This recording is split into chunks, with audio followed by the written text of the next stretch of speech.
İmam Hüseyin ağa da, İmam Əli də şəxsi qeyrəti ilə dini qeyrətinin seçimində qaldılar. Harada? Əli əleyhissalam gördü, ya xanım Zəhra salamullah aleyha imaməti müdafiə eləyib, şəhid olmalıdır.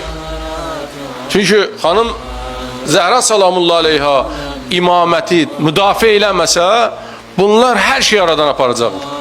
Bəziləri deyir, Əli əleyhissalam niyə qiyam eləmədi? Çünki Əli əleyhissalam öz şəxsi qeyrətini dini qeyrətinə qurban verdi. İmam Əli əleyhissalam dedilər ki, qiyam eləyək. Ağa dedi, əgər biz qiyam eləsək, biz burada vuruşarıq, düşmənlər gəlib İslamı aradan aparacaqlar. Bunlar onu qanmırlar ki. Bunlar onu qanmırlar. Mən geri çəkilmişəm. İslama xatir. Əli əleyhissalam geri çəkildi, istədi İslam yaşasın. O tərəf onu qanmırdı. Qansaydı da onun üçün əhəmiyyətli deyildi. Onlar girmək istəyirdilər.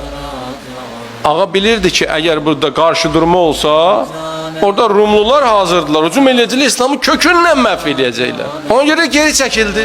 İslam qeyrətinə görə xanım Zəhranı qurban verdi. Ondan sonra İmam Həsəni qurban verdi. Bütün onlar o gündən başlayır. Kərbala, İmam Həsən ağanın şəhadəti, digər imamlarımızın şəhadəti, hamısı qayıdır o səqifəyə.